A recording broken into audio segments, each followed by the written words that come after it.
it's now officially the first Monday in October, 7 days in.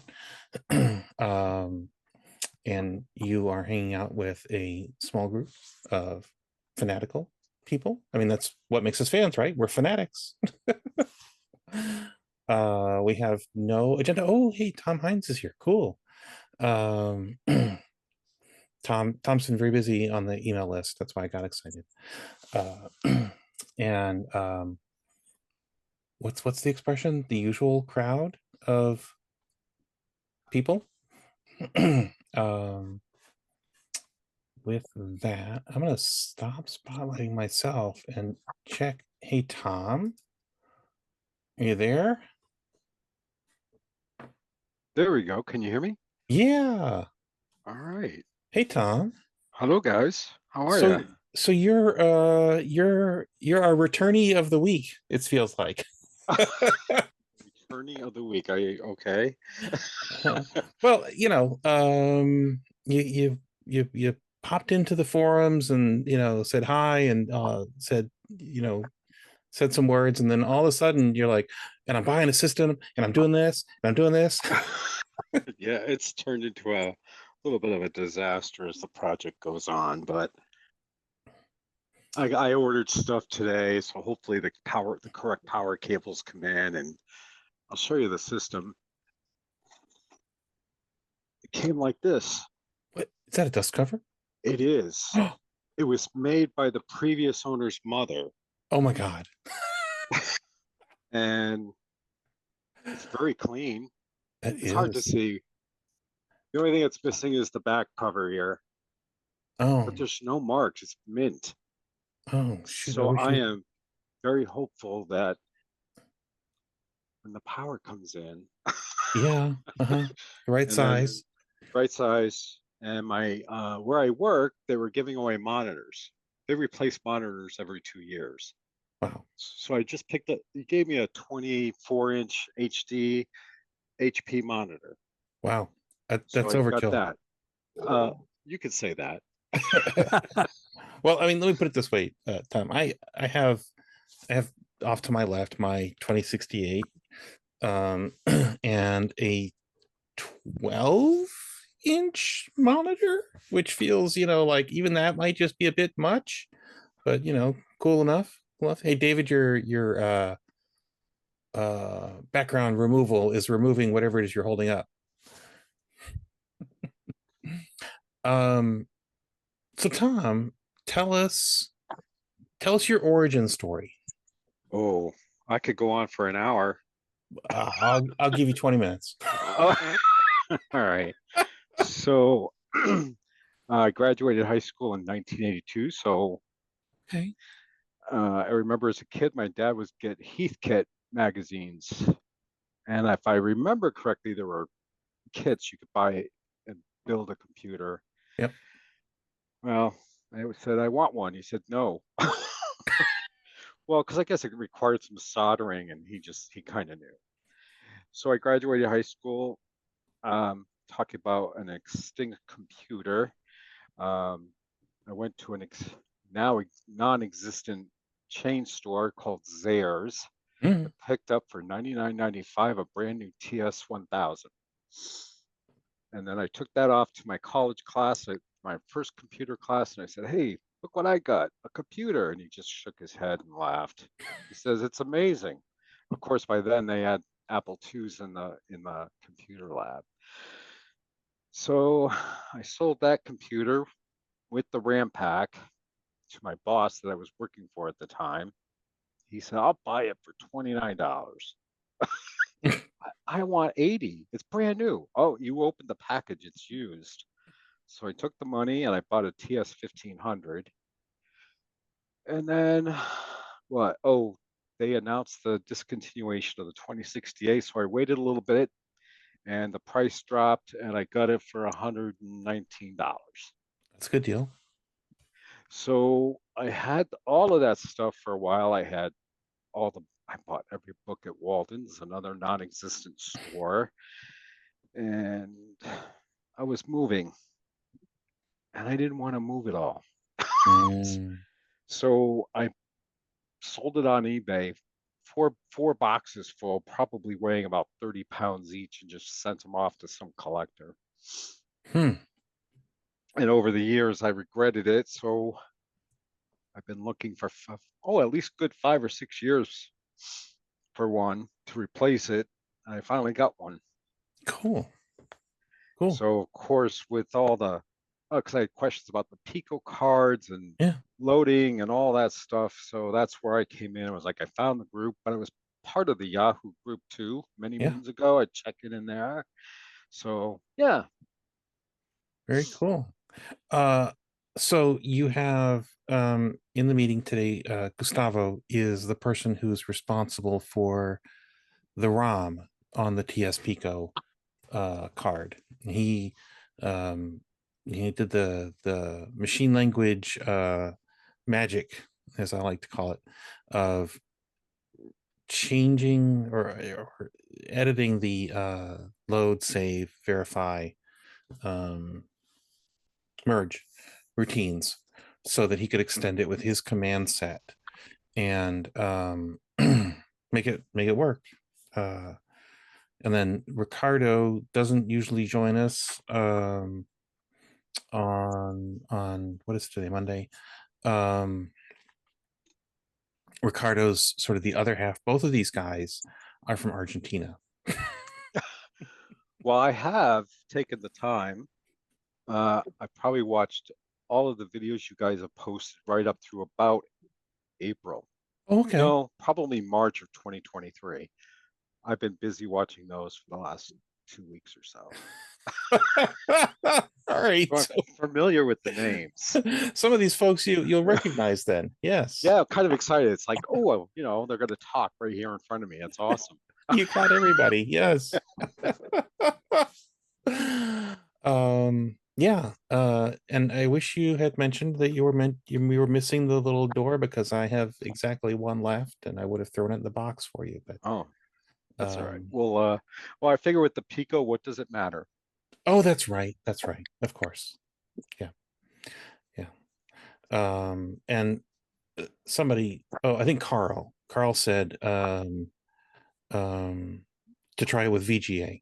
And that's what I would suggest is, since you have a VGA monitor, just go VGA to VGA. Well, I got a VGA cord coming tomorrow. Okay. A couple of cables. I ordered some strong magnets because I'm also into astronomy, and I have a 8-inch uh, Dobsonian telescope, but it needs weight on the front because the mirror is all the way in the back. Yep. So I bought a whole bunch of stuff. So I had to get that free shipping, and it's going to be here by 4 a.m. tomorrow morning. Nice. Well, cool. I'm glad you found us, Tom. I'm glad you've, rejoined the community. Um, you know, and just about everybody here will be happy to jump in and help you out as best we can. You got a lot of high powered, you know. I'm not intimidated. But no, absolutely right. There's just a lot of folks here, who know their stuff. Although Carl's not here tonight. Um, but yeah, there's a bunch of folks that know their stuff and are very happy to help out. No, I'm looking forward to it. This is fun. Cool, cool. So what did you do with your Timex computers back in the day? You said you had one of those A&J microdrive systems. I did. I had that because I was really into the hardware. Uh-huh. So that came out and I bought that. What else? Plus the printer. I had the 2020 and I would just sit there and buy books at the store Yes. and just type in programs. Okay. Then one day I said, wait a minute. Now, the store I worked at, this boss that bought me old 1000, he ran a pet shop and it was the last one out of 5. So I had the computer and it was an old NCR register, so it never told you how much change to get back. It would only tally, so you had to count Oh, back the change, right? And I'm thinking, what can I have a computer. a computer could do this. So I secretly went home, and after about 3 weeks of writing a basic software program, I Sunday I was all by myself. Sunday at noon, opened the store, set up the computer, and I used it as the cash register. Oh, wow. Well, I kind of got scared because I was only 19 or 20 at the time. Customer comes in and he says, "Does Bob know you're doing that?" Well, because I had a 12-inch black and white screen. I mean, even though these are color, I never saw it in color Oh, because I only had my. a 9-inch black and white TV. So this is like a whole new world with a monitor and everything else. So, but yeah, so I wrote the program and it did exactly what the old NCR register did. Except told you how much to give back, right? Yeah, but it gave fancy receipts from the Off the printer. 2040. Yeah. Oh, man, those must have been expensive receipts. Uh, it was, oh, well, I think I could get the thermals right around the corner at Radio The Shack. Radio Shack, yeah, you could. I think I got 2 rolls for $8 and it was blue paper, Yeah, not yeah, black. yeah. Very cool. That's hilarious. So what did you go on to do after that? Uh, Health insurance. Okay. I did health insurance industry for a while. Got out of that. I did the liquor store business for a while. Oh, Left that. Opened up. Tried to open up another pet shop, but it didn't quite work out. It because the 2008 economy crash. So then I went into veterinary medicine. So I worked veterinary medicine for 4 or 5 years. hmm. Left there, and I got a job. Actually worked for my state's market plan. You probably know as Obamacare. Oh, yeah. Uh-huh. So Right. I now do a lot of stuff with spreadsheets and fixing enrollment issues and data is what I do. You know what can help you with those spreadsheets? View calc. Exactly. You can actually run OmniCalc. I'm given to understand. So that's what I do. That's cool. That's cool. Very funny. Very funny. Well, uh, you said you watched up to like March of 2023. And we've got a new couple of new folks on since then. Um, we have Peyton, who is a new Peyton. You're a newcomer to the Timex world, right? I would say, yeah. It was essentially my first computer as a kid. Now we had a Windows 95 at the same time. Oh, Um, so, I played with it a little bit. I played some video games on it, but I can't say I ever programmed on it. I didn't do any basics. So I would consider myself a full novice. okay, okay, cool. And how is your restoration going? Oh, I've gotten busy with a few other projects, so unfortunately I haven't gotten anywhere with it. Okay. And I think I may reach out to like Carl and see if he'd be interested in Well, doing some work. there's actually someone closer to you who's a hardware repair person. Oh. Yeah, Yes. I mean, if you wanted to meet halfway or something like that, if you needed help. Yeah, I kind of just don't want to mess it up and want to make sure I start right. I did some very basic analysis of using like a heat gun to look at which chips I think are messed up. Seems to be quite a few. Um, so yeah, I kind of just got stuck with haven't made any progress. What, as I'm curious about this, you used a like a little IR camera. A Oh, little. Yeah. oh, okay. Does it and it Yeah, just shows point and temperature? shoot. hmm It'll And read off on the back yeah, here. and so the device you pointed at the various chips and got temperature readings off of them. hmm Pretty non-scientific, but that was one of the things I said is to kind of look for heat. So I would definitely say quite a few of these that are showing a heat difference. I mean, it's hot. They're hot for sure. Not like burn your finger, but way warmer than they should be. Right. Yeah, the there's a little row of RAM chips sort of down near the front there, right? hmm And so the classic test is to put your finger on the RAM chip, and if it's hot, it's gone, right? But what about I'm curious, what about the other chips? What did you notice about Hmm. them? Let me see if I can find. I've got somewhere here where I had written out what I thought was wrong. Okay. So it looks like the audio chip was 100 degrees. That sounds a bit too hot. Yeah, U9 was about 86 degrees. The CPU had a spread. It was 92 at the top and 83 at the bottom. ROM 2 was pretty hot. So it looked to me like and there was one other one, and I don't remember which one it is here, but I have written down chip left of CPU. Uh, left of the CPU. It's probably a ROM chip, maybe. Let me think. The CPU is on the far right. Um, what are you using for a power supply? The original. Oh, I did test it. It at least was putting out the right voltage and everything. oh, really? Seems okay. Not I've like ordered. 18. Yes. Yep.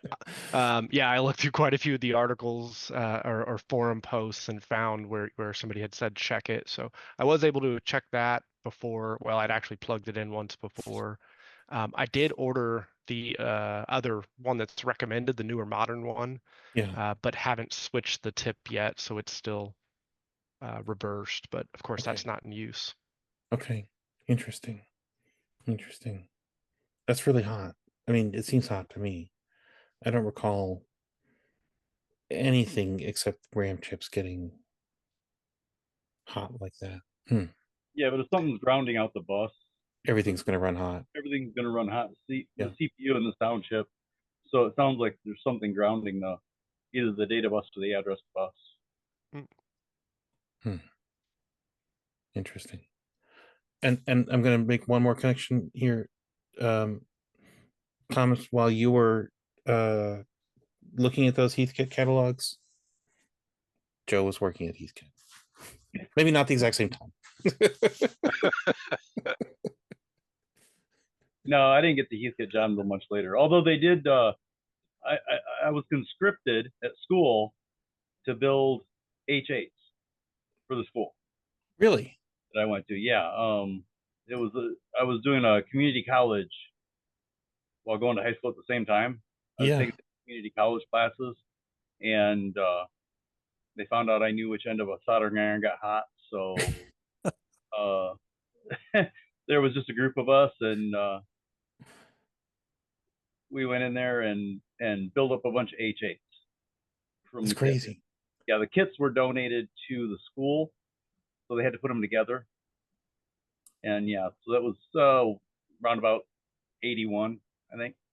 Was it Heathkit that donated? Yeah, you get donated the kits, right? And the school's like, yeah, what are we going to do with these? We don't know how to put them together. So yeah, that Wow. was a fun time. Yeah.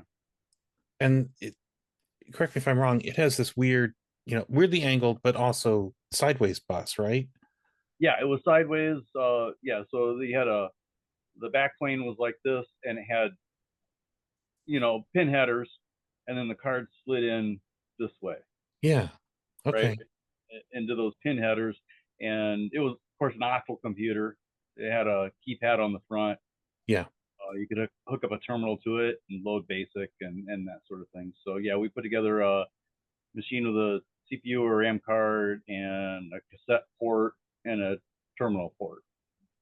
So, Wow. and they hooked them up to H9s, I think they were, 19s. or 19. Thank you. Yeah, Yeah. 19. Very weird looking terminal. Yeah, Yeah. H19 terminals, and yeah, it was a fun time. Huh. Huh. So instead of taking a class for a semester, I did that for a semester. For college credit. Yeah. Or something. Yep. Very cool. Very cool. Yeah. It's a small world here. I mean, I did not realize that it was so small that, you and Peyton were in the same state, and Yeah. even at a close distance within the same end of the state. Yeah, I didn't work at Heathkit proper till it was Heath Zenith, and I don't even remember the year, but I did a lot of 286 repairs, and I was the monitor guy. So they had those big giant 300-pound VGA flat screen monitors with the Trinitron tube in it. Trinitron, can't speak. Okay. Anyway, yeah, I repaired a lot of those. You were the guy who knew how to open it up and repair them without being thrown across the room. Right, yeah. Yeah. Or welding your screwdriver to the capacitors. Yeah, I learned my lesson early on with that. So. That's fantastic. Hey, David Solly. Oh, David's here? David's here. And David was holding something up earlier. David, I'm gonna spotlight you. You finally got one. Yeah. There you go. How do you like it? Have you used it yet? Sorry, I had my system on mute. Yeah. Okay, just a minute. Gee, it's me. Yeah, but I went through the manual, and there's a lot of things that I'm interested in that don't seem to be mentioned in the manual. And believe me, I looked. I really, so people keep saying, read the bleeding manual, and I read the bleeding manual. I couldn't find what I wanted in the bleeding manual, so I've got a lot of questions. And I'm also having a little bit of the new device jitters, and kind of like, do I dare touch this? If I remove this, will I blow up the machine? This type of thing. Mm. But the first look at this, I had the sneaking suspicion that the operating system hasn't been renewed since the first issue. Is So that a issue 1 or 2? I have no idea. Is it marked somewhere? I don't know. Jeff, do you know if there's a physical difference between 1 and 2? There is. Give me a minute. Okay. So, what kind of questions have you run into, David? Well, they're not very clear on how to load and save on this thing. And I hate the idea of constantly removing and putting back the SD card, because I know that sooner or later I may luck out on it.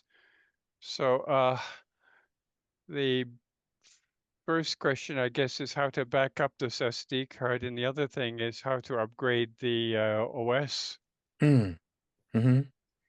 I think both of those questions are addressed on the Spectrum Next website. I don't remember the exact Okay. URL. But Do you have David, do you have the box for that? I can get it. Well, if you can- the issue 2 has red Sinclair, and the issue 1 has Okay. Sinclair and blue. Okay, just a minute. Let me go upstairs and check. I'll be back in a minute. Okay, no problem. Jeff, have you used either of your Nexton, as it were? I've used my issue 1 some. Mhm. I ordered that as a base unit and then upgraded it and played with it for a little while. And it's been sitting in the box for 6 years. Oh my. And I still haven't broken haven't broken the plastic on the issue 2 yet. So Yeah. I mean, it would be more appealing to me if there was a 2068 core for it. don't I guess I'm weird that way. Yeah, I'm kind of surprised that they didn't do a 2068 core for it. So, Well, we're just the American cousin. mm, Not as popular. I mean, I played with the CPM I don't know, core, whatever. It seems okay. It's not my ideal CPM machine, but it's all right. yeah, Pretty good. So, Jeff, do you want to talk about your little project a little bit? You want to tease people? Well, there's not much to say other than I now have 5 of these things built. Your And blur background 2068E. Oh, is destroying Oh. everything. sigh.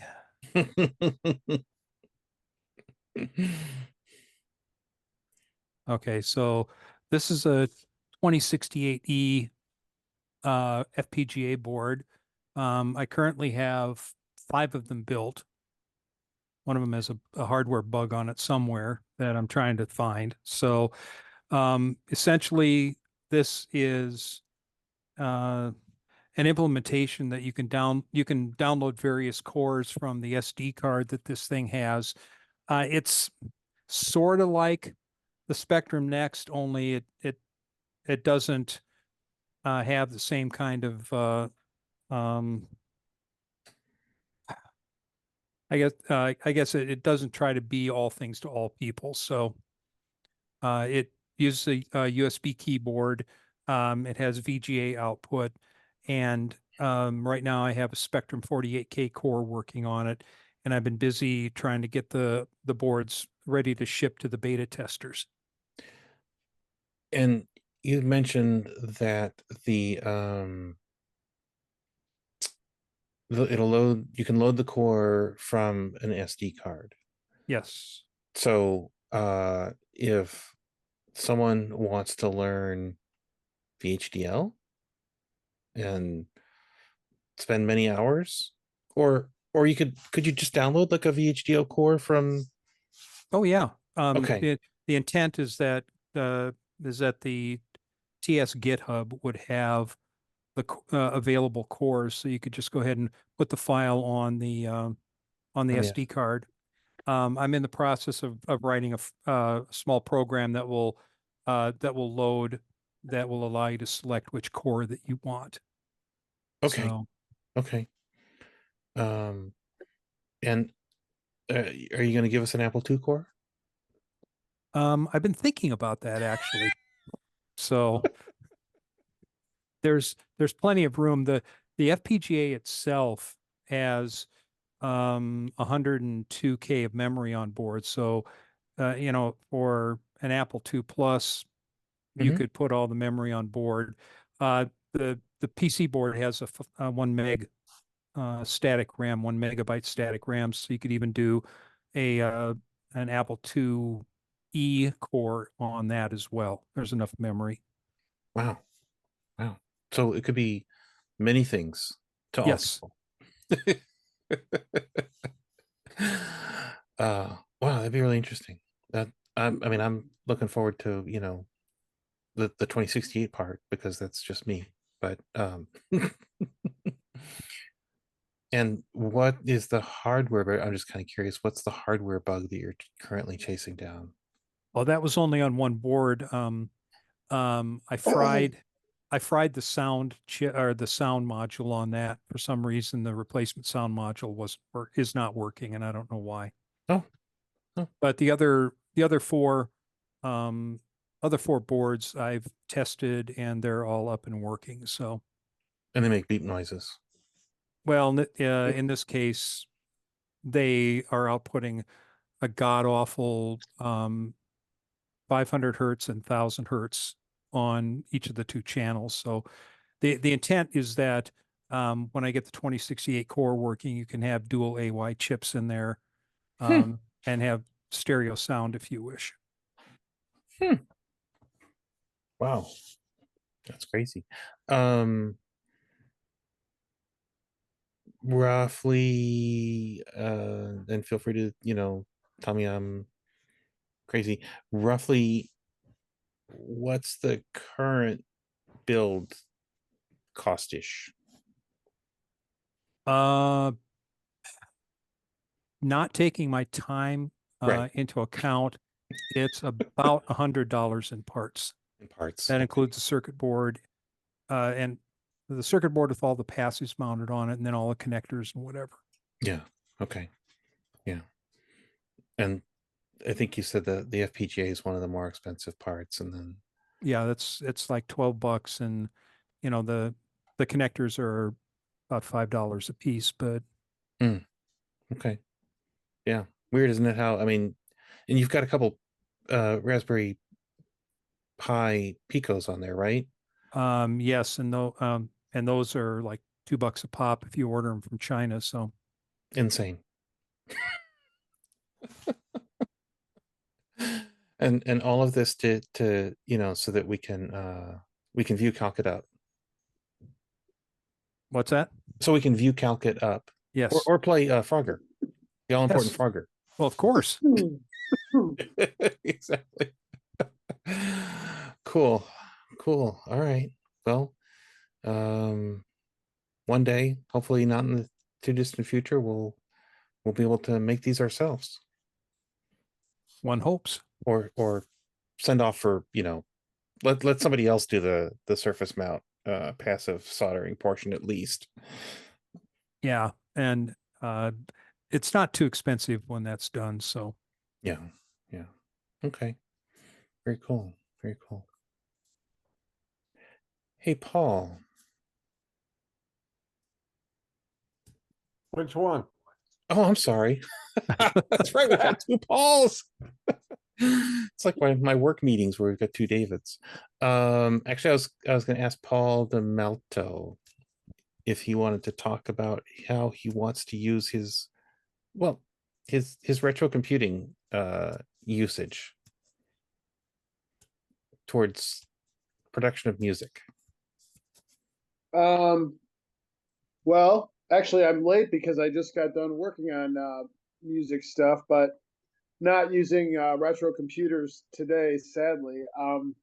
Actually, I was kind of hoping you wouldn't ask me to talk about anything today because it's been so long since I've incorporated anything. I'm just kind of getting back to using the TI 99 4A, but what I can do with that is really limited to sampling and manipulating the sounds. Some of the people in the 99 4A group have talked about doing a cartridge that's like a MIDI cartridge, sort of like I don't know if you've ever seen the Philips MIDI module, Philips MIDI Studio. I forget what it was called. It's something by Philips that was made for MSX, and it was really big in Europe and Japan, of course. And it was sort of like what I discovered more recently, which was the module that was made for Spectrum, that the one that you pointed out that Aphex Twin used. So it was like a cartridge that had MIDI plugs on it. And the Philips one for the MSX, I think it was mostly just a 12-bit sampler, and it sounded really bad, and the sampling time was really low. So you couldn't do a lot with it, really. I've seen demonstrations of it, and it wasn't something that I would pursue getting into MSX over by any means. But to do something with the sound chip on the TI was an idea that a couple people were talking about. One guy from Italy and another guy from somewhere in the Midwest, and then Greg from Arcade Shopper. I can't remember his last name offhand. But he's a big TI 99 4A guy. And so we've been trying to convince him to do something. He had some software called MIDI Master. Yeah, MIDI Master for TI 99 4A.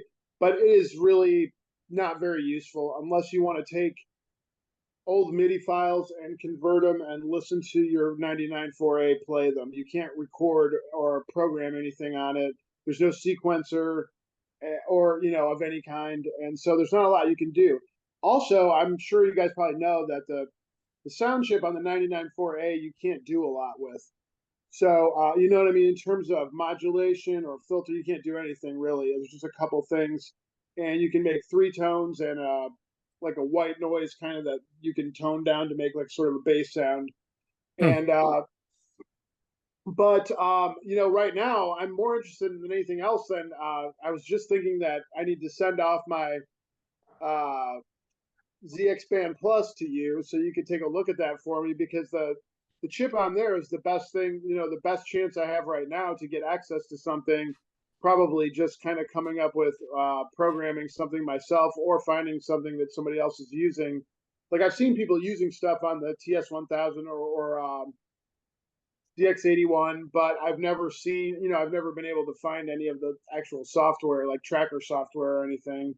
So that's like a dream. And, if I get a 2068, then, it would be the same thing. Like I think that, obviously the possibilities there would be a lot more for the future to do something with the Pico and stuff. But yeah, for right now, I'm kind of at a standstill with the retro computer stuff. But it is still something that's a goal. I just got done setting up another TI. I have a TI 9948 and I have a TS 1000 set up. And I have just found the cable that I use to sample from the TI 9948. I have an old ancient Texas Instruments split out cable that has a 1/4 inch plug on it so that you can take that out to the sampler and sample at least the sounds from the chip and manipulate them. But I haven't been able to do anything with the ZX Band Plus yet, sadly, and I still don't have a 2068. So Right. but I'm definitely interested in doing stuff in the future. And I am been messing around steadily with Sonic Pi. You and I talked about that. Yeah. But that's kind of another world. So it's true. Yeah. It's funny you should say that the General Instruments AY chip is a bit of a grail because it's not awesome. I mean, you know what the chip does, and sure, but I mean, there's a lot that can be done with it. That's very true. And a lot of folks have done very crazy things. Well, and like a Commodore 64 gives you more, sound manipulation than like anything like what you don't have anything like that with the TI 99.4A. Right. Well, and so much so that a long time ago you could build a thing called a SID station. Sure. Which had the sound chip from the 64 inside of it, and a sequencer wrapped around it and stuff like that. Yeah, Electron produced them commercially, but they cost a lot. They're really hard to find. Right. But yeah, those things are really, really cool. Yeah. Now that gave you a lot of possibilities to do MIDI stuff with the chip, but I mean, probably beyond anything you could do with any retro computer. But maybe with something, retrofitted to a retro computer. Yeah. With the I was asking around in the TI 99.4A forum about a week and a half ago if anything was going on with that, and Greg said he's been really busy, and a couple other people haven't responded. So I don't think anybody is going to be doing anything with that anytime soon. Okay. Well, we'll get a 2068 in your hands. Will you write us a theme song? Oh, absolutely. I'll write you a theme song anyway, on a Nintendo DS. I do a lot of stuff with Nintendos too. But I use a DS, which has a much more modern chip. I think that's a Yamaha chip, actually. Okay. Very cool. All right. Well, we'll task you with theme song. You can be the absolutely. It'll be my pleasure. Cool. Paul Holmgren. Yeah, but I'll still be lurking along and following in the meantime, to all the other developments too. So yeah, cool. Very cool. All right, Paul, the other Paul, I'm gonna call on you now. I'm here. You've switched your backgrounds. Now it's Mars Attacks. Yep.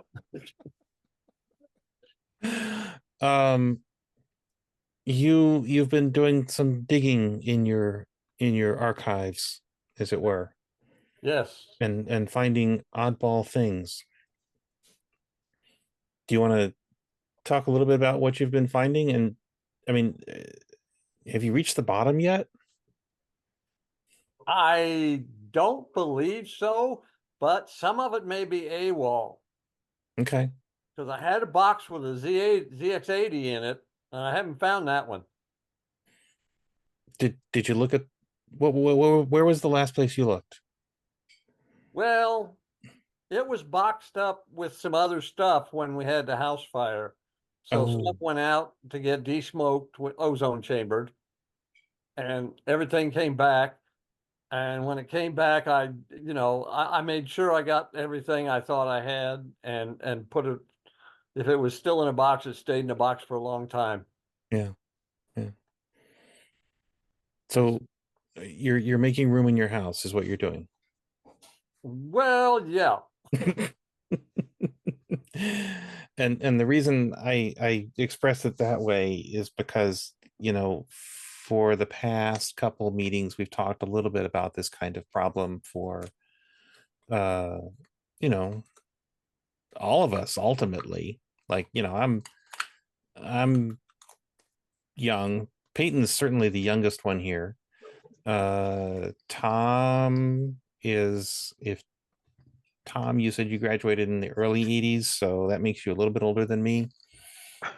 Um, but I mean, ultimately, it's going to be a challenge for all of us. Is like, what do we do with this stuff? Well, I can tell you, Willie carried a pretty good sized box out of here one day. Willie's not a spring chicken. Yeah. I mean, it still comes down to that of what do we do with all of our stuff, and I wish I knew. I wish I had an answer. I think I mentioned that I'm going to go to VCF Midwest next year and set up a display, and maybe that'll help spread the word, and more Peytons will show up and say, I wish to take this old equipment off your hands. Well, one of the last Dayton computer fests that Frank and I did, Yeah. we had bought a bunch of ZX81 kits from Zebra. And there was a lot of, oh, gee, I remember this. And then they'd buy one. I think Stuart still has some of those. He should go to Midwest and unload them on people. That's a distinct possibility.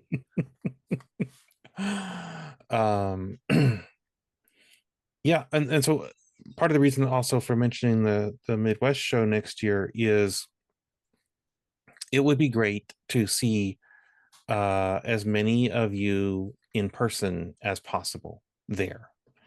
I mean, it would be nice just to have a good representation of us there, but I think it's far enough off in terms of time, and it's centrally-ish located. I guess it kind of evens out the pain of traveling for some folks. Like Tim's in California, so that's going to be a big trip. That's 3 days hard drive. Right. I'm in Buffalo, and I have not done that drive before, but I've told it's like 10-ish hours or something. More than that for Buffalo. Okay. Philadelphia is 12 hours from me. Okay. Well, but Philadelphia is a weird. That's further east. I'm at Niagara Falls. Well, you've got what, you're going to come across 80 probably for part of it. I don't know. Probably go down through Ohio and up whatever to stay on the north side of the state. Yeah. So this is me officially asking you, all of you in attendance, and later watching this on YouTube, please consider coming to VCF next year. Start making your plans. Start returning your bottles and cans for states that do that, and saving your dimes, nickels and dimes. The hotel's not going to be cheap.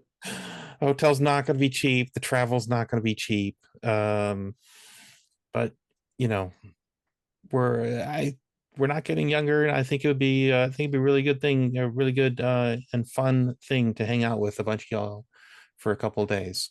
There were some centrally located hotel chains in Chicago Mhm. in the 90s. It's charging $20 a day just to park. Oh, okay. Well, So you're going to have to get an inclusive price when you investigate accommodations. okay, for people who want to drive. Yeah. Yeah. So you're going to have to find out what the real price is. Well, I've flown to Chicago, and you can get from the airport to downtown on there's some kind of train that goes from Metro. and then the L takes you various places. So if you don't mind riding on trains, that's an option for getting around. And of course, once you're there, you don't need to go anywhere because all of your friends will be at the hotel with you.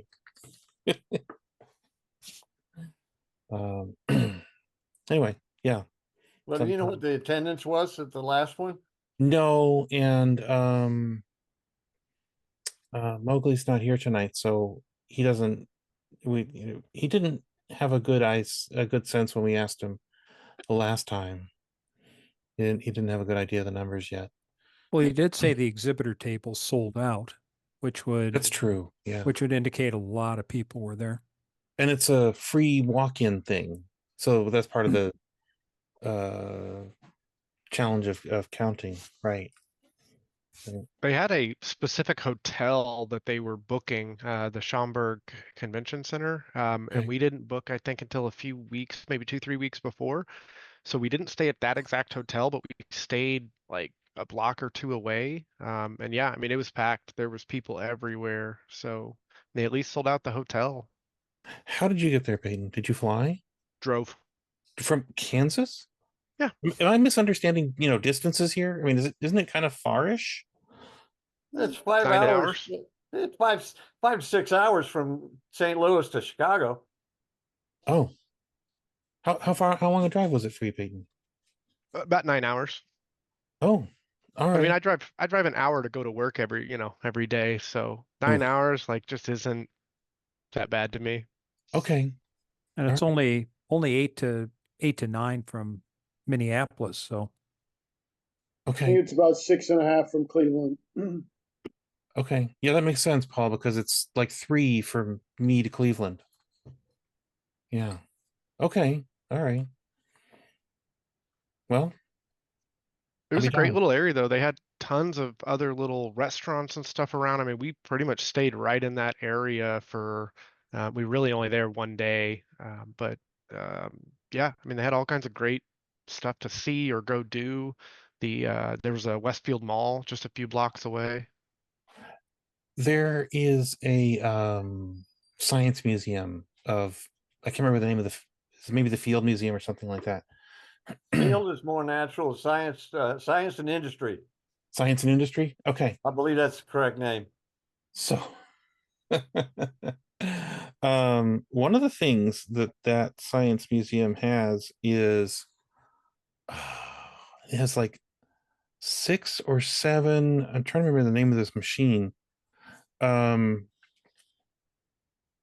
or 7 of this machine that makes these little things, injection molded souvenirs for you out of sort of a waxy plastic. I don't know if you guys remember these, but I remember I used to go to a zoo in San Antonio that had one of these outdoors, and you put your 50 cents in, and you'd get a purple grape ape out of it.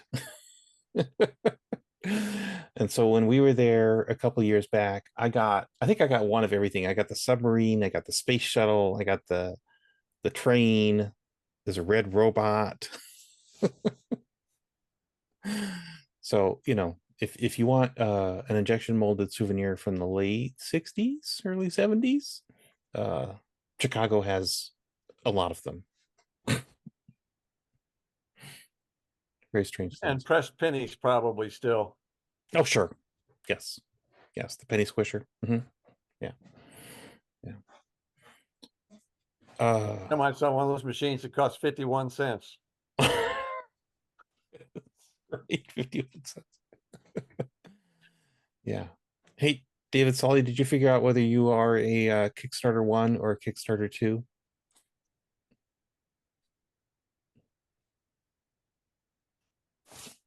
Is David still trying? He's hang got a on. red. Yeah, let me just spotlight you, David, because nobody can see it. Yeah, all right. So you're a red. You're a 2. I don't remember effectively what the I'm a difference 2. is. I'm a 2 or a 1. You're a 2, right, Jeff? I'm a 2. So this means I can be updated to the latest operating system. Yeah. Yeah. Okay, that's good to know. Jeff, is it a different FPGA? It's a different FPGA, right? Your mic's off. Yeah, it's a different FPGA, and there were some minor changes to the cores, Okay. but it's pretty compatible with the version 1. Can Okay. you hear me now? Yes. Hello? Yeah. Oh, okay. The one thing that I'm interested too is I was able to find a program called Pascal Z80, but according to the manual, it works on CPM, and I have no clue how to get into CPM, or I don't know. I know nothing for nothing about CPM, but I believe this thing does handle CPM. Yep. Yeah, there's a pretty good section in the manual. I hate to say read the manual, but there is a pretty good section in the manual that talks about getting into CPM. Okay, now wait a minute. Let me show you the manual I have, because I have a feeling that this is a pretty rudimentary manual. Although when I got it, it was still sealed in its original shrink wrap. Can you Yeah. see this? Yeah. Yeah. That's the manual. Yeah. That's I mean, the it's manual. newer. It's a little bit updated, but yeah, there's a chapter on CPM in there, David. Okay, because Is I that a couldn't find it in the 2068 index. manual? I couldn't find any mention of it in the index.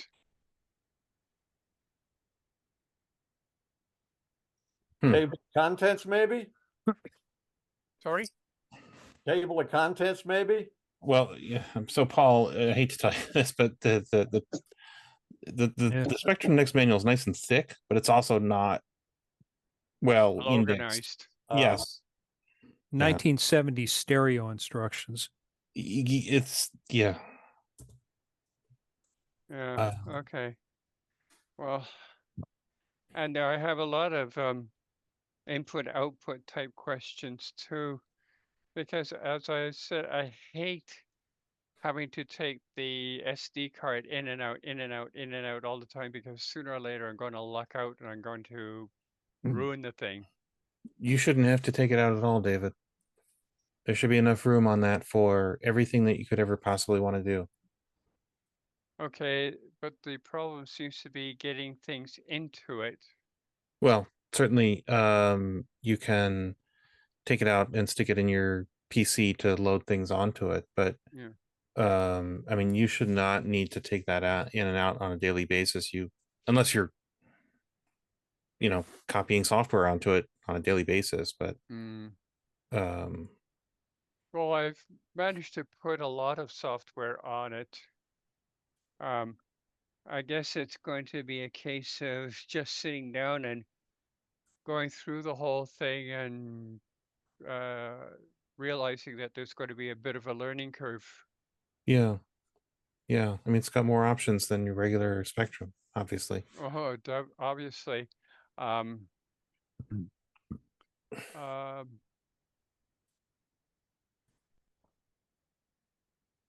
was going to say something, but it must have been a lie.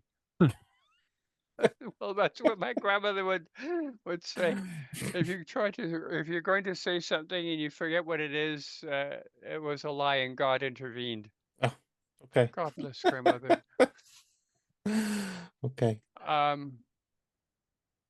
But yeah, there's a lot of things I'd like to do with it. Of course, resurrect some of my old Spectrum programs, and I think even some of the TS 2068 programs will work on it, if so long as it doesn't have any funky peaks and pokes and machine code in it. But Right. I Pure think basic it's programs. Well, most pure basic programs will work if it uses the sound chip, then it won't, because on the Spectrum the sound command is like a left curly brace or something.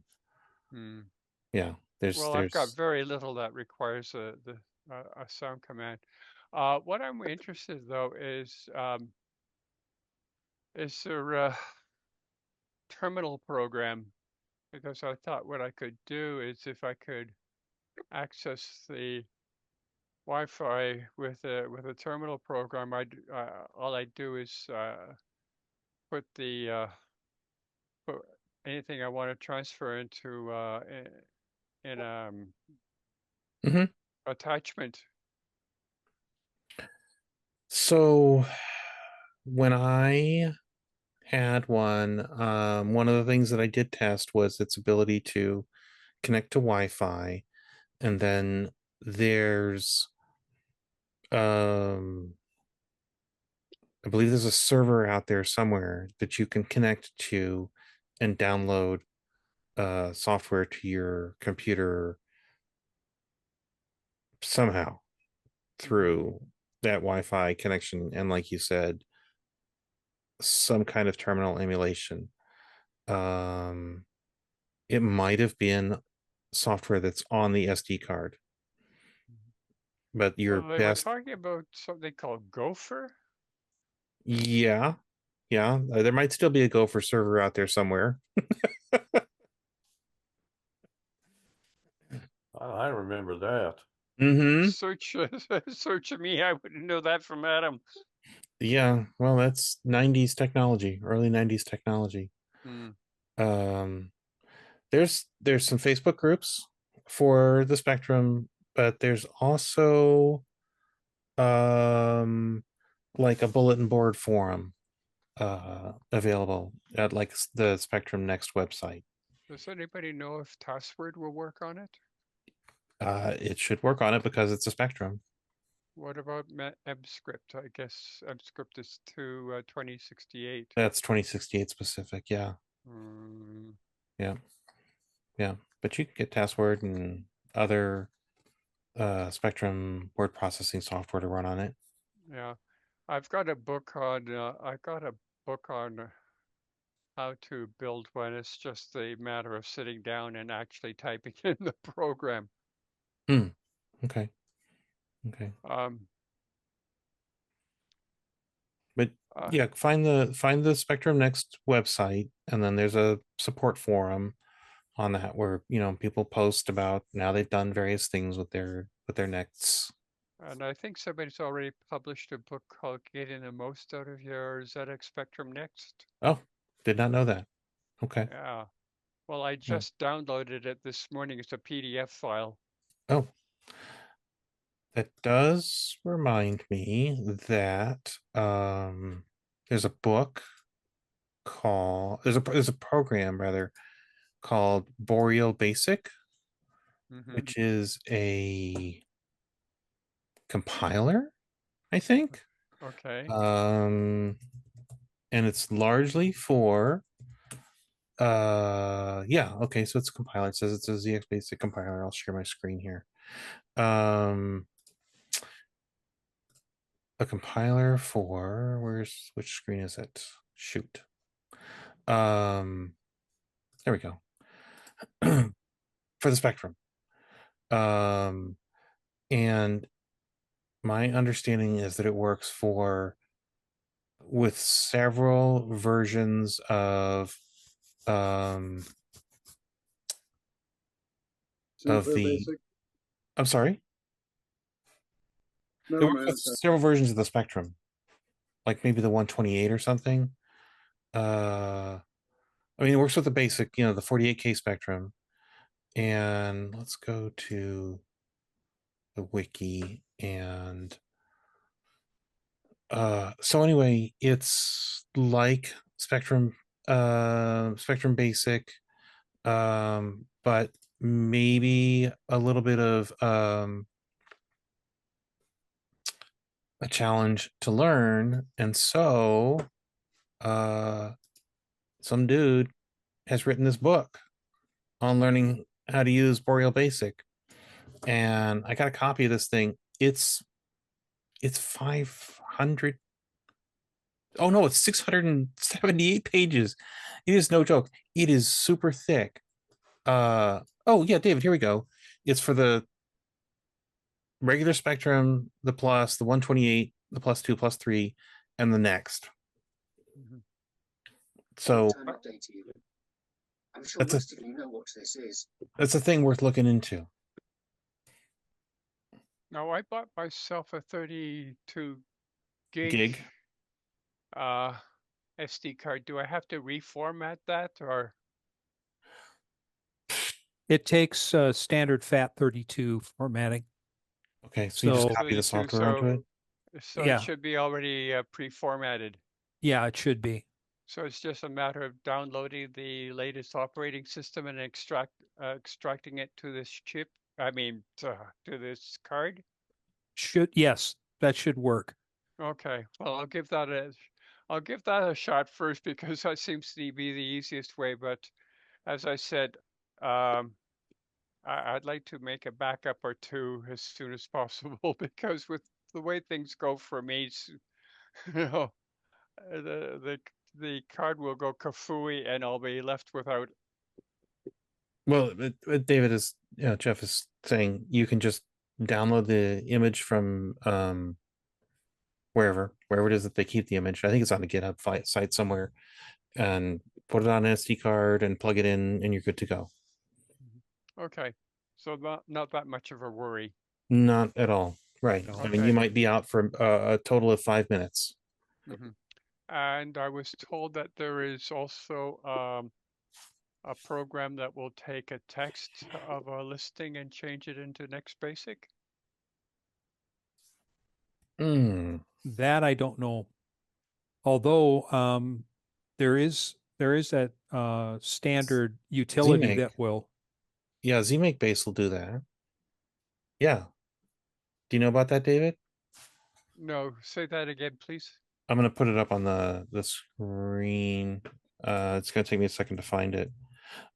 Oh, except I don't want. Let's go to this one. So there's a thing called zmakebas, which here we go, is a GitHub.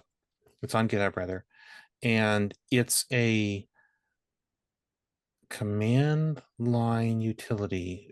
Let's see who it's available for. I know I use it on my Mac. Oh, interesting. It's apparently available for the Amiga. Someone has binaries David? of this. Yes, Ryan.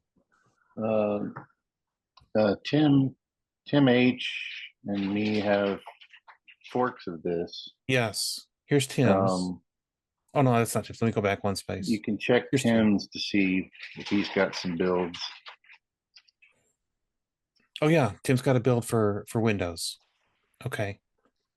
And it's, version 1.8.2. I'm sure it's just What's the current one, Matt? like I think it's at 1.5. Yeah, depending on what you're using. I don't know if Oh no, he's built it 1.8.2. since. Is it? Oh shoot. Let me go. Here we go. I gotta follow the link. 1.8.5. Ryan, can you drop your GitHub in the link? So he just changed Chris Y to Ryan Gray. But I don't know what I don't know that I have a lot of builds. You might, I would just look at the change log because I can't remember which one of those had some of the ZX81 bug fixes I did. Right. Right. Okay. If you just look at the log, I just don't know that if anyone's built it since some of those changes. I wonder where I got mine from because it's the C project, isn't it? Yep. Yeah. I mean, I didn't build it, so I don't know where I got mine. But David, you're a Windows guy, right? Yeah, I use Windows 11. Okay. So, I'm trying to get back. Oh, I went too far. I'm going to drop this link in the chat. This is, there we go, the message group. This is Tim's version, which is a little bit behind the main thing, but works just fine. And this has, you can see it has a downloadable file for Windows.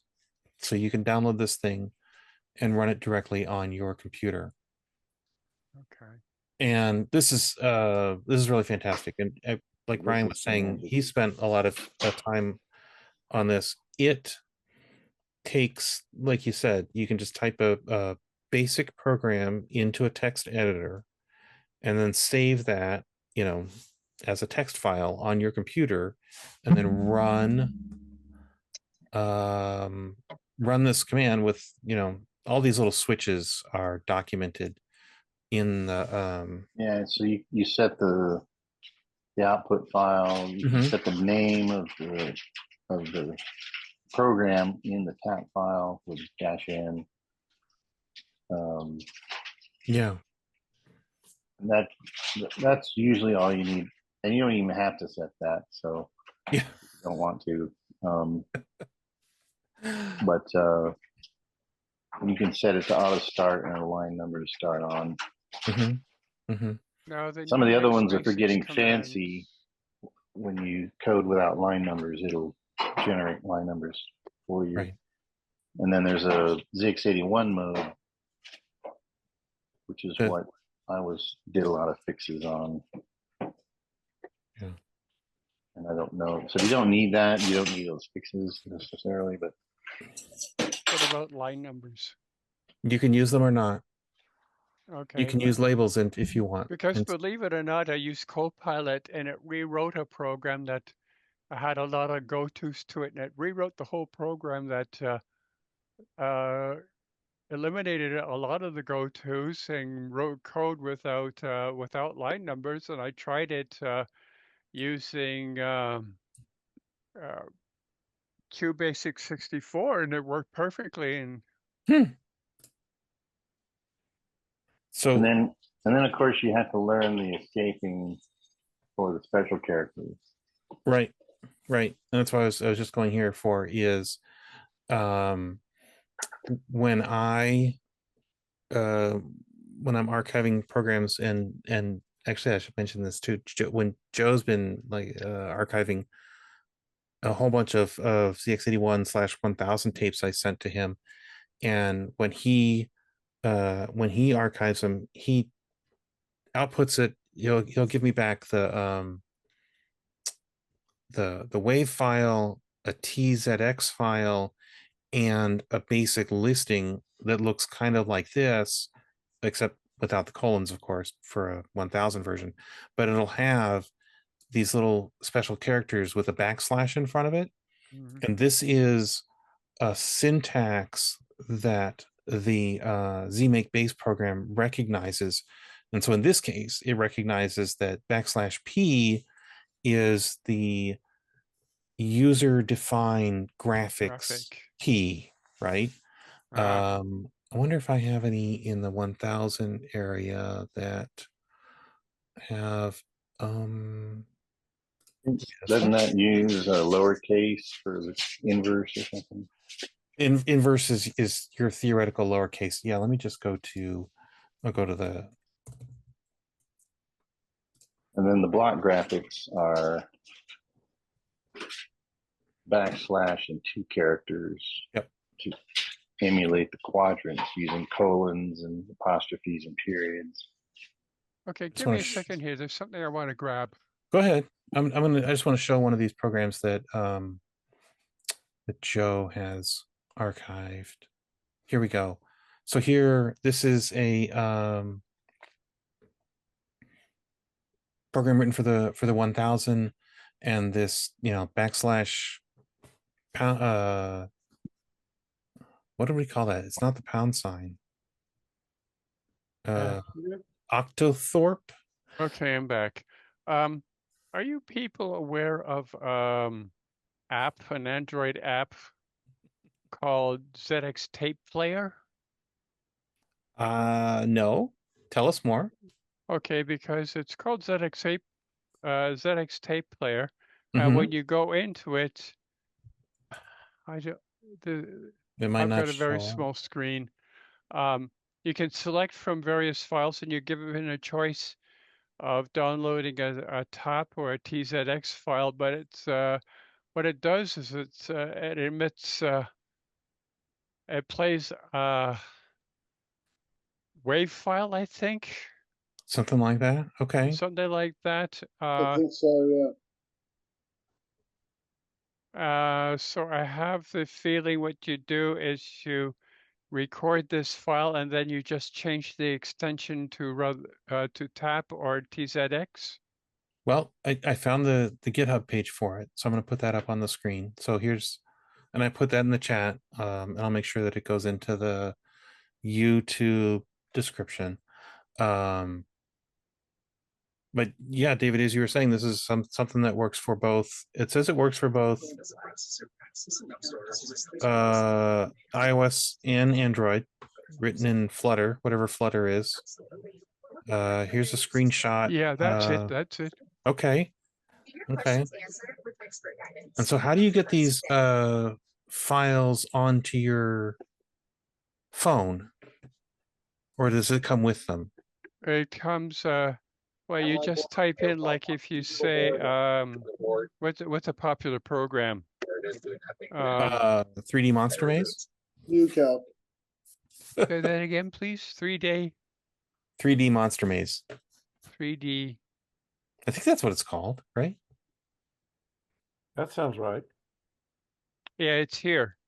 It's got 3D Monster Maze, and then it's got something called 3D Monster Maze Chroma. Oh, that's a color version. Okay. And so what you do is you select that, and then it gives you a choice. Well, in this case, it just gives you one choice. It says it's 128K TAP file. Okay. And then it says here you need a mini jack. So you need a phone that has a headphone jack on it, right? Does yours have one?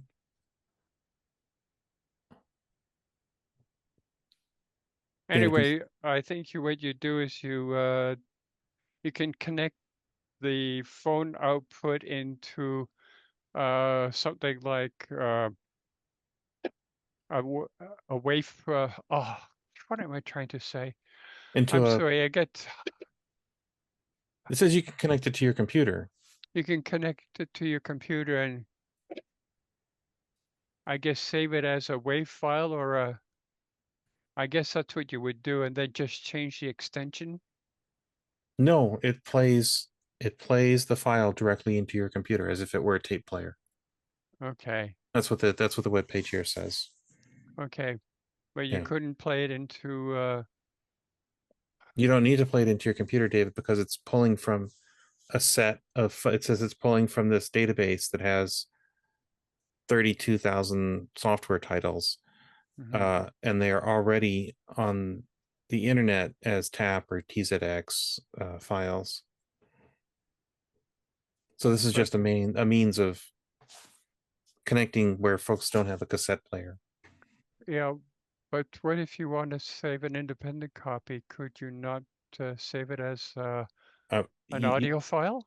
You could, or you could just go download the source file off the internet. Yeah. Does it tell you how to do that? Because it doesn't seem to be any instructions. Not for that, no. You'd have to go to, I'll give you the database here. Or wait a minute, it says something here, open in browser. And it Sure. also has share. Okay. So, David, it connects to a database called ZX Info, Okay. and looks like that database is having a hard time right now. But this database is also on the internet as spectrumcomputing.co.uk, which I'll put in the chat. And you can go to that site. Here, I'll show that site as well. You can go to this site here, spectrum.co.uk, and it has all sorts of programs that have been written, not just commercial software, but stuff from magazines. And if people have typed it in from a magazine, it might be available here. So for instance, I'm going to click on type ins, and it's going to give me this list of magazines that I can pick from. And I'll pick Crash. Looks like only one thing has been typed in, something called Swevo's World Editor, whatever that is. But one of the cool things that you can look for here is, oh God, they got so many fields now. But one of the fields is the machine that it runs. Oh, here we go, machine. Okay, so you can view all the software written to run on a specific machine, like a ZX80, right? Which is going to be a pretty small set. They've got a slightly different nomenclature for the Timex Sinclair computer. They've got the Timex Computer 2048, which is the one made in Portugal for the European market. They've got the TC 2048 and TX 2068. I really think that they mean the TC 2068, but if you select TX 2068 and where's the button? Search the database. There are 204 entries in their database. Not all entries have software that you can download. But if we go to, say, whatever this 4K race refueled, and you scroll down, and there's the tab file. Okay. And sometimes they'll have the manual. Sometimes, yeah, here we go. Here's some instructions that someone must have typed in or they scanned or whatever. Yeah, okay, so this is a mini game for both of the 2068s, the TC and the TS. But this is a nice database. There's a lot of software that got archived like that. Yeah, I think I thought I heard it said that the only difference between the TC 2068 and the TS 2068 was that the expansion board was on the TC models were according to the spectrum scheme. Johnny, do you want to speak to that? Hello. Hi. Oh, I'm listening. Hi. Our resident expert. Basically, it's the spectrum bus on the edge connector. And the SCLD outputs RGBI instead of YUV. Yeah. Yeah. But that's more internal difference. Right. Externally, it's just the edge connect and missing. I think it's the BA signal from the cartridge port. Oh, okay. Okay. But all of the software, if something's written for the TC 2068, will it in theory run on the TS 2068? Yes, the ROMs are the same. Okay. Okay. And the SCLD difference is not enough to make it Basic incompatible, yes. yeah. Okay. All right. Good to You know. can even take the cartridge from the American market and run on it. Well, Um, and we know that you can take the cartridge from Portugal and stick it in the 2068 as long as you saw off part of the top. Yeah. Yep. As Stuart did with the Spectrum emulator cartridge. okay, well, that solves a few of my problems. As I said, I'll how to say, read the freaking manual. Right. Mm-hmm.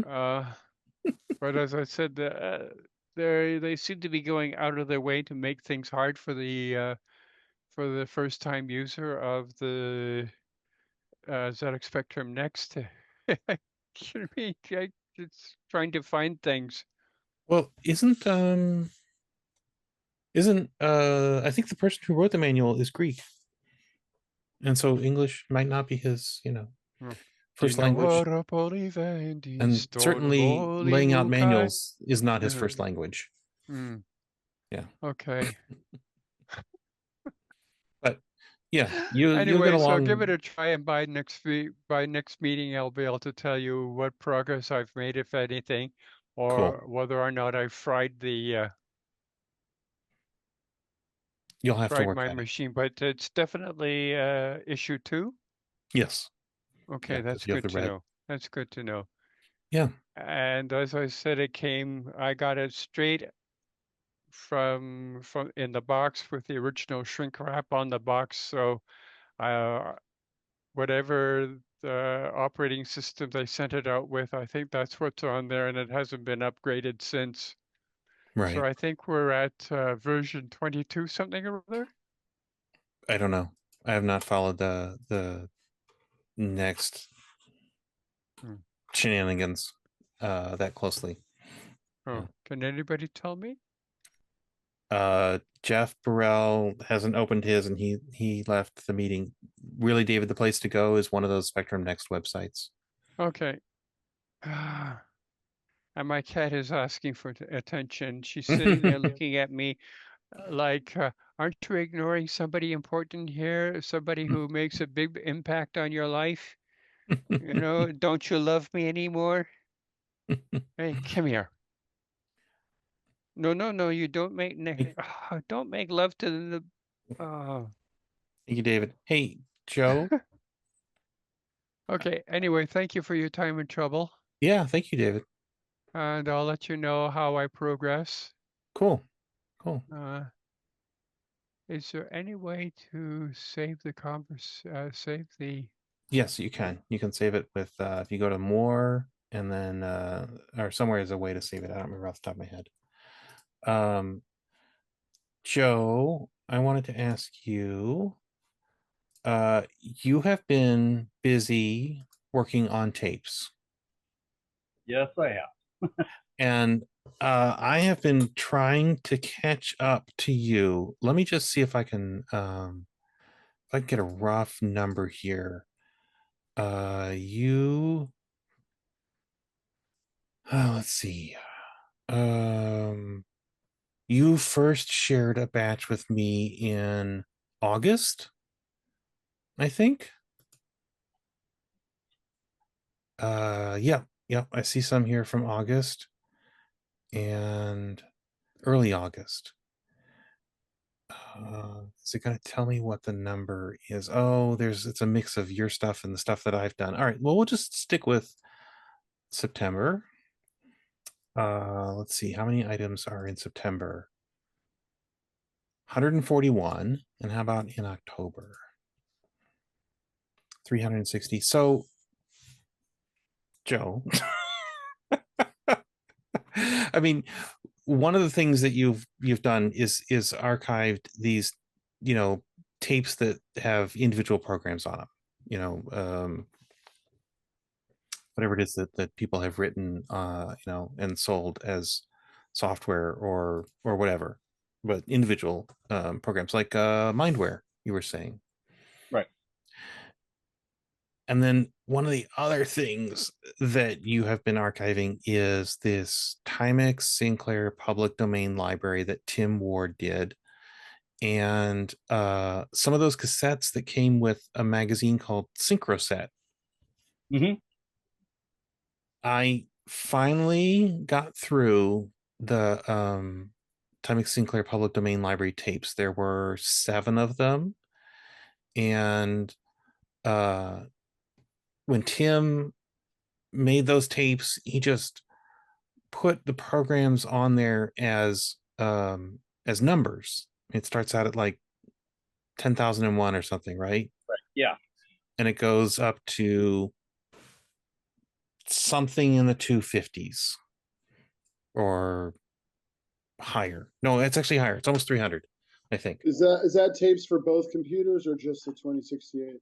This is for the 81. Oh, just for the 81. Just for the 81 or the 1000, whatever, you know.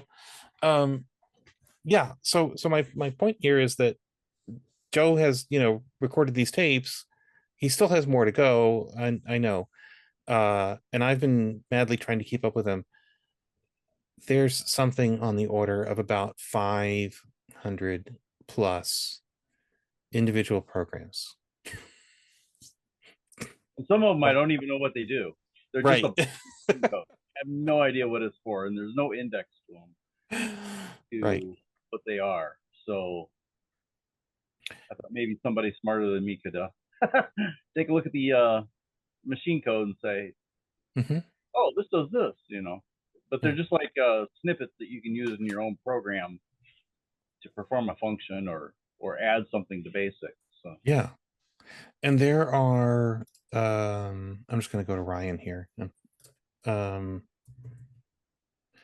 There's something like 5 or 6 programs on those public domain library tapes that Ryan either wrote or he he converted from somewhere else. Ryan, do you remember doing a program called Goblin? Sure. Well, no. I guess I'd have to look at it. Okay. Well, I mean, since you asked. Doesn't. Dinner. Uh-oh. Uh-oh. Sounds like probably a type in. Yeah, it says you adapted by Ryan Gray. Oh, okay. And it looks like a little bit of machine code. I don't know. I mean, it's got some address. Oh no, that's the I don't know what 18435 is. It's reading some. Oh, 1648 16. Oh. No, it's 18435 or 402. Peak 8 equals 118. Interesting. How could you get a 5-digit peak value? All right. Anyway, point being, Ryan, let's go back here for a second. We've got Goblin. We've got the Merry Christmas message that Joe showed a little while back. Word Wizard, which is the one that, is by Ryan Gray. And then something called ZX Typer. I don't know if this is. Only look at the bottom. I think that's where I saw your name on this thing. Oh, it just says your name at the end of it. It doesn't say why. But I don't know if you remember this, Ryan. Tim Ward was part of the Fort Worth user group. Yep. And there's a lot of Fort Worth user group stuff on these tapes. And so I'm guessing that's how he got your stuff. Yeah. So maybe we should have Tim Ward back on so that you can let him know that those weren't really public domain. Well, he might remember more about how the library tape stuff worked. Yeah. I'm struggling to kind of recall, but I think I'd show up and there'd be, want to say it was kind of like, oh, hey, you got some programs, and then he might, I guess, cue the tape or maybe a new tape. I don't know. Do the thing where you record his voice and say what. Oh, what the thing was that you were going to What be. it was, whose it was, and then. But I don't remember. I would imagine that we loaded up the program and then he resaved it. Mhm. I would think. Yeah. Because I don't, at the meeting, I don't know, I don't recall there being a duplicator kind of thing.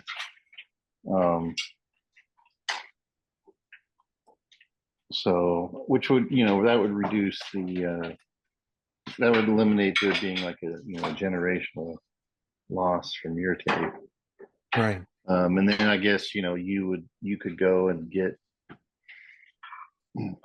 I guess they probably made probably did have a duplicator and made some tape copies beforehand. I don't know that you really sort of got them ad hoc unless you might have done one or two from somebody, but not the whole library tape. I think that was sort of they would make dupes of those and that you could get is what I think. But yeah, he might recall more of the actual process. Yeah. Well, it's amazing. These tapes, I'm going to just show one of the tapes here. So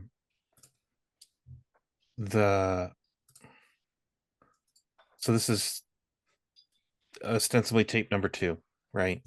And it goes from 51 to 121. That's about 70. Is that right? 50. Yeah, about 70 programs on a cassette tape, 35-ish per side. And a lot of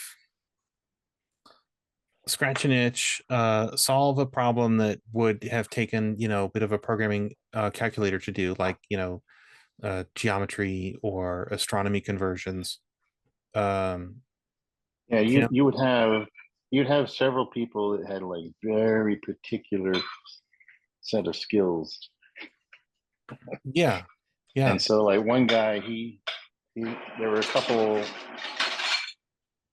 This was on the 2068 one, but like he did like hydrology. Wow.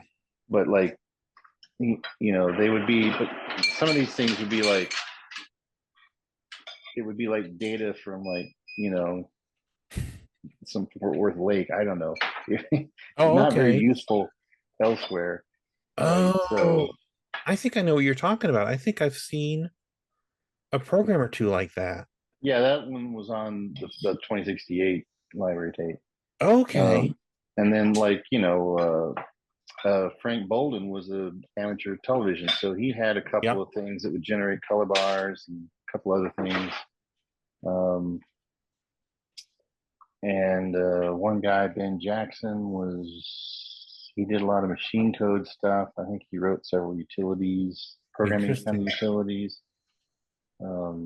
Okay.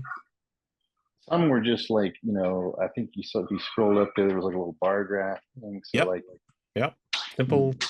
You may not use it exactly, but you might say, oh, hey, I could incorporate that into my calculator for this other thing I have. Mm-hmm. Right. You'd use it as example code to go do things with. Yep.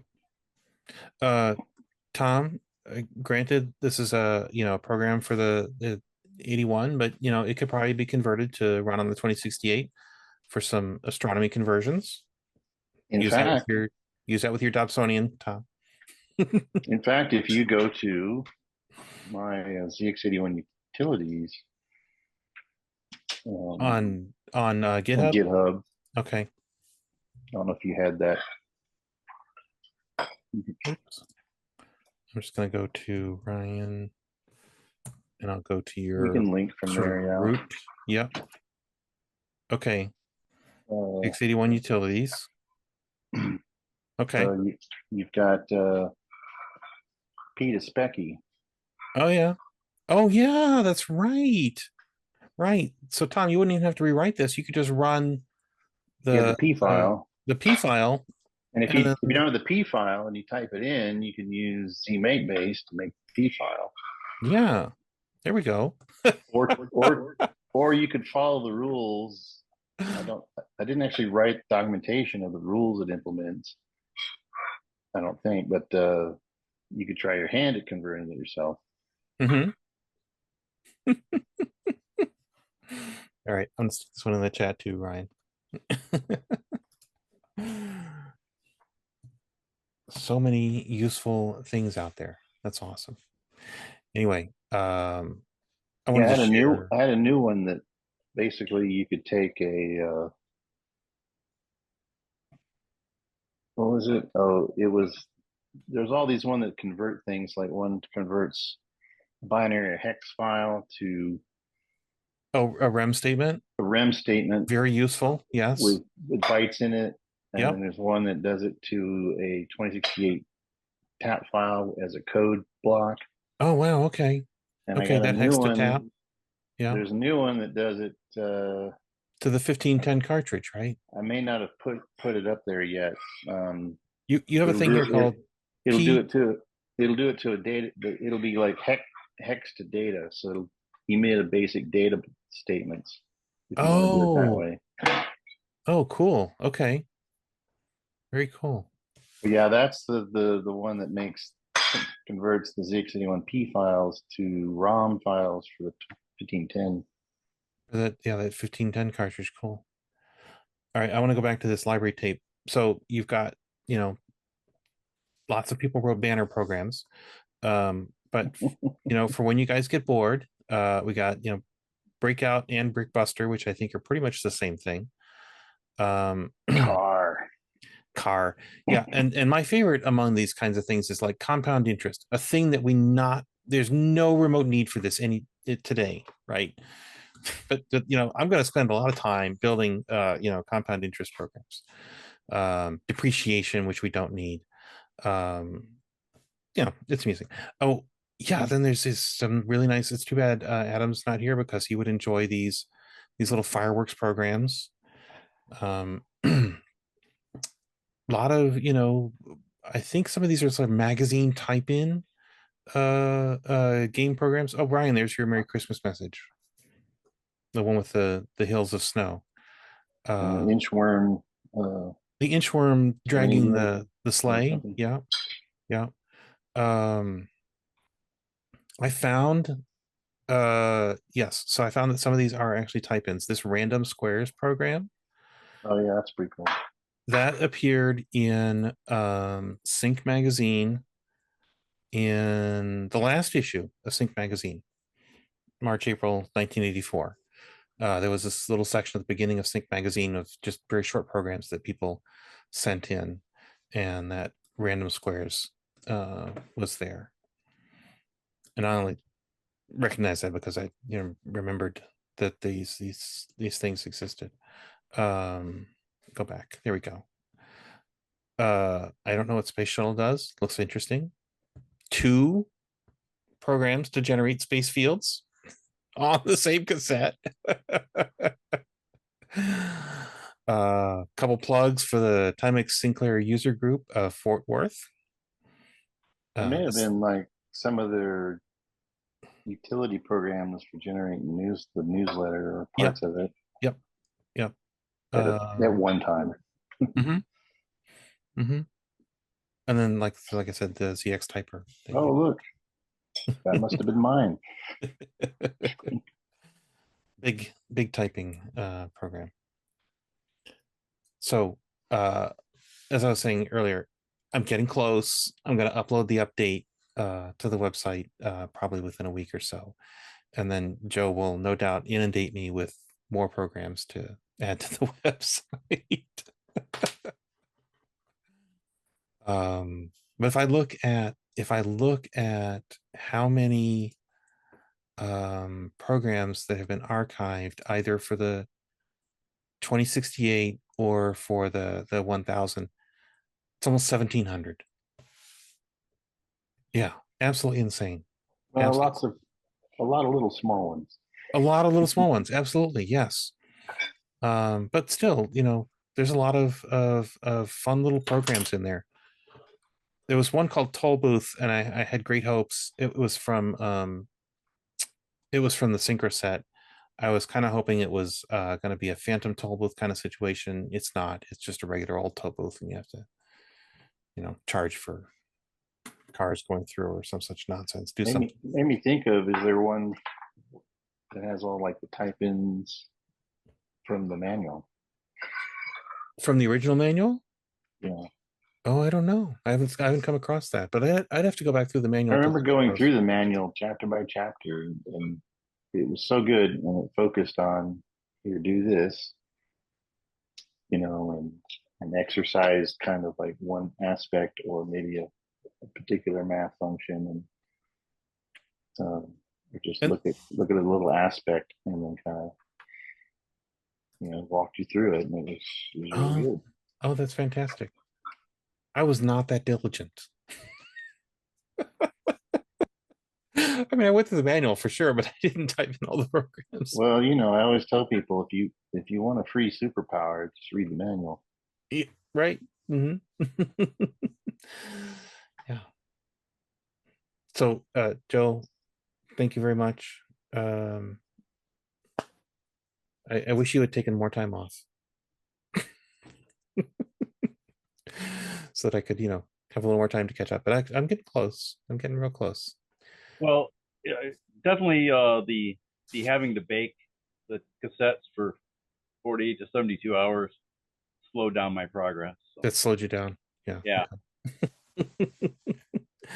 I'm really amazed that, and you said you have a little box that you do this in. Yeah, it's just a box with a 100-watt light bulb. Okay. And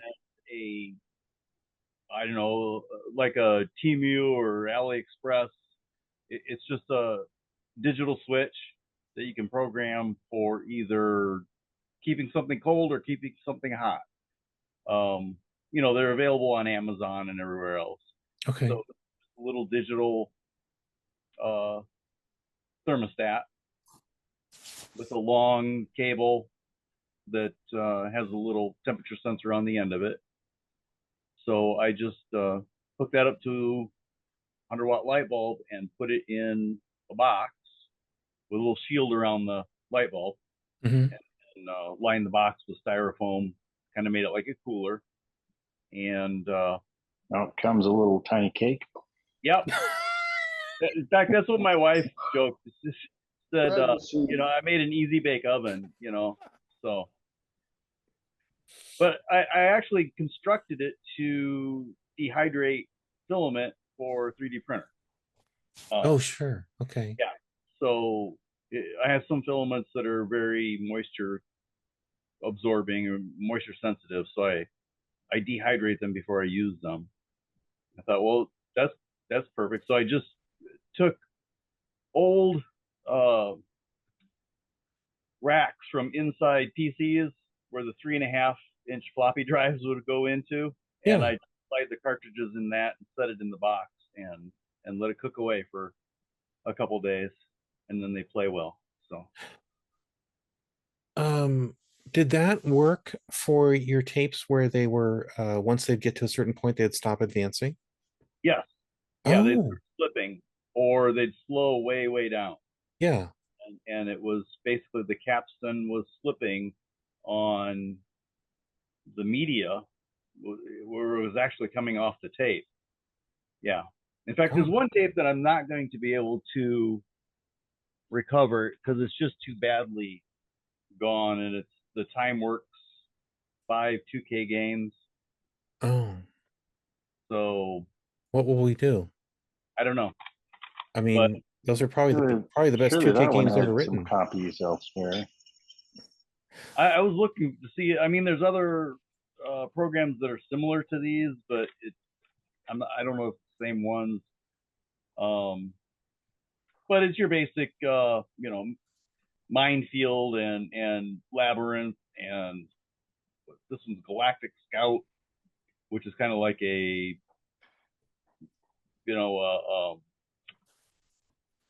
Star Trek type program. a little Okay. tiny one. But yeah, I don't think we're losing much there. That's a 5-2K games. I don't think that the ZX81 collection guy has those. Let me look under publisher under T. Yeah, that tape just has a lot of really severe dropouts to the point I can't even tell what's there. So. Oh wow. Okay. Oh yeah, he doesn't have that one either. He's got the 2K family pack and Datamaster and whatever else. Robbers of the Lost Tomb, but not those 5 games. We will have to soldier on. Cool.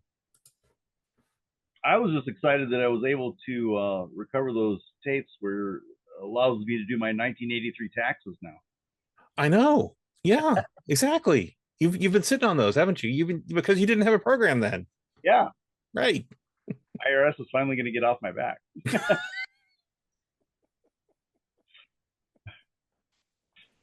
Well, and I believe that a program to do your 84 taxes is available for the 2068.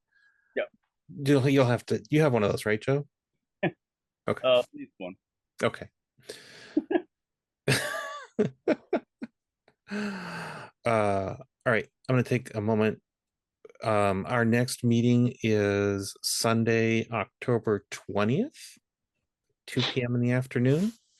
Is that should be roughly 2 weeks? Yes, roughly 2 weeks hence. And so you don't even have to worry about, missing Halloween or anything, because that's not on a Sunday. And I just want to check with the rest of y'all. Is there anything that anybody wanted to weigh in on?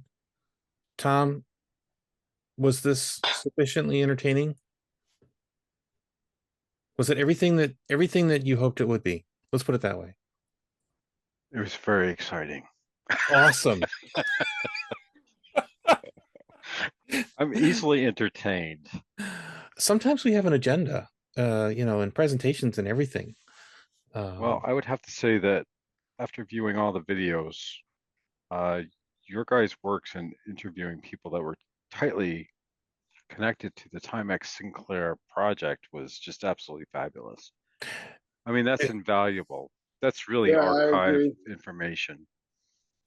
Yeah, there are other folks out there that I know about, and I just need to track them down. How about the individuals that did Syncware software? Syncware, magazine? No, they didn't they produced program tapes, cassettes.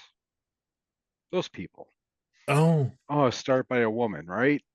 Oh, I'm sorry, SoftSync. Yes. Yeah, SoftSync. I get them mixed up. Sue Courier or something like that. Jeez, I think she's still alive. Oh man, that's a good idea. That would be fascinating. Like, how did she get started in programming and like all of that, and how she got tied in with this Timex stuff, or even just the ZX. Well, there's a little bit of that history somewhere, out on the internet. About to how have her voice, archived here in your forum. Well, and I don't know if you saw the meeting where we had George Grimm on. George Grimm was the software guy, right? Yes. And he, Sue would bring him software. A lot of the stuff that they put out was SoftSync stuff.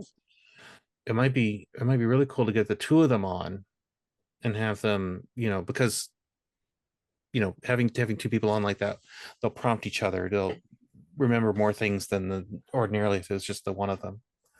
All right. I'll put Sue on my list.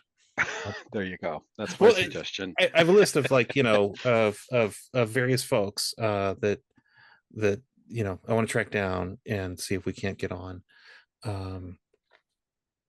it just takes time to find those folks and get a hold of them. But yeah, Sue. And then I was also thinking in the future, if maybe after we've had a couple other Timex folks, of having all the Timex folks that we know in one meeting. So like Danny Ross and Lon Hildreth and oh shoot, I'm drawing a blank. Will Collum, and George and Gary, etc. That would be kind of interesting to have a little reunion thing. But we'll do it on a Sunday, so that Johnny and Joao from the Load CX Museum can attend as well. That'll be a bit to wrangle, but we'll see. Anyway. Hey, Keith, you have a different background today. I'm going to spotlight you real quick for a second. Okay. Yeah, different one. Keith, that blue, is that a ZX microdrive programming book at the top there? It looks like it is. Programs, machine code, and networking. It's got to be for the microdrive. Neat. Yeah.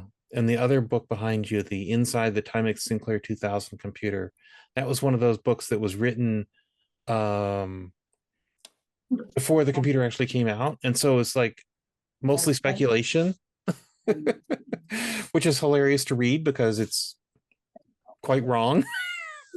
Well, there are pretty valuable parts to it.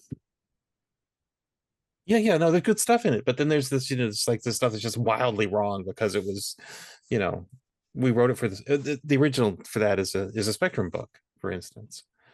And then the technical manual that you got from Time Designs there. Very nice. Very nice. The two most valuable ones are the two on the right, one on top of each other, Spectrum ROM disassembly and the Spectrum ROM Shadow ROM. Shadow ROM, yeah. Yeah. You use those, I'm guessing, when you were working on those modules for, was it Lunter's emulator or was it Warievo? Warievo, okay. Yeah, he sent me an email. I don't know how he got in touch with me, but he sent me an email wanting to know if I could fix it so I could, the one I wrote for the Lunter's emulator, he wanted me to do the same thing for the Warievo.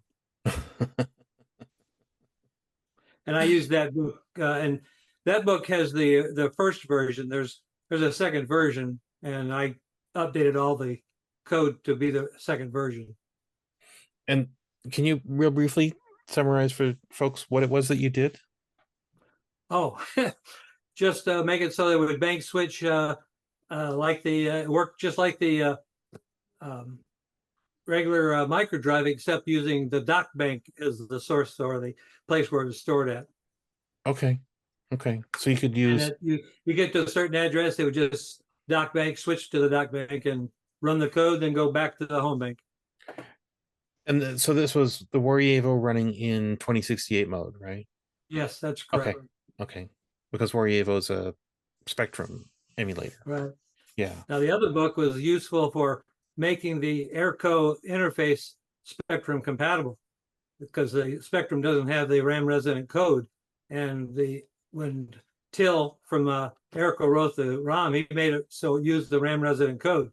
Well, I wanted to make it completely Spectrum compatible, so I had to rewrite the code that didn't use the RAM resident code. Oh, wow. Okay. All right.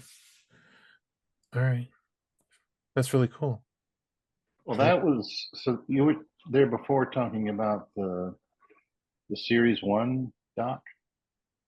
ROM? Yeah. Using the Series 1 code for the Warievo emulator. Yeah, I had looked at that and I know how that that emulator uses that by it calls out an IO port, and the emulator says, well, I don't support that IO port, and it calls a DOS TSR, which then turns around and talks to a microdrive file. And looking at that, it made me think that, well, gee, wouldn't that just run on a real hardware? I thought so too, but I could never get it to work on a real hardware. I tried. And I'm wondering, well, the other thing I found recently was, I forget which magazine it's in. You can look it up. It's called the Interface Zero, and it shows how to connect an interface 1 to a 2068 in such a way it doesn't interfere. And the goal there was that they could use the interface 1 with a Spectrum ROM to leave it connected and switch back to 2068 mode to have an unconnect everything. So, and the guy says in the article, well, I tried sending data to a port, I think that's what he did, and he got the microdrive light to light up. And so he sort of says, well, if you had the right software, it looks like you could talk to the microdrives and make them work. And I'm thinking, like, would that ROM do it? Would that Series 1 dock do that? Because wouldn't it be just that way? Would it just be talking the same IO port and protocol that that interface 1's expecting? And that we could just stick all that together, and there you've got the microdrives on 2068 essentially. But I mean, the short answer to your question, Ryan, is yes. The longer answer is different addresses, because it switches in at, I forgot what the one address is, and it switches back out at another address, and the 2068 ROM and the Spectrum ROM are not identical at those memory locations. But no, the idea is that when it's talking out the IO ports, yeah,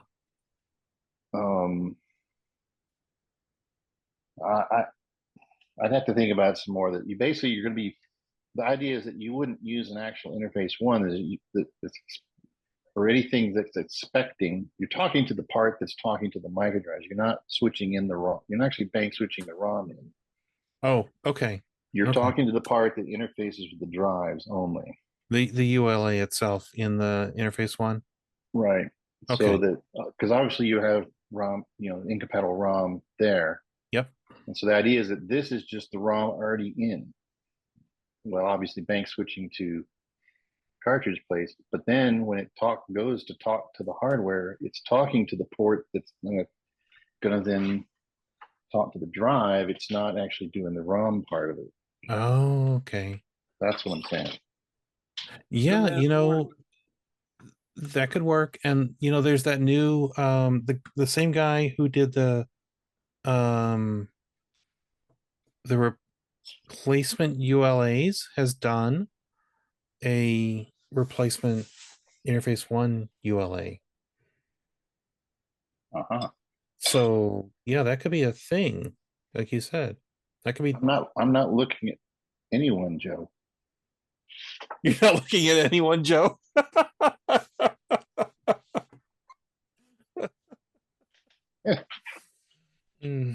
a nice weekend. All right. On that note, thank you, gentlemen. It's been fantastic again. And we'll see you in a little over 2 weeks. Thanks, David. All right. Bye, guys.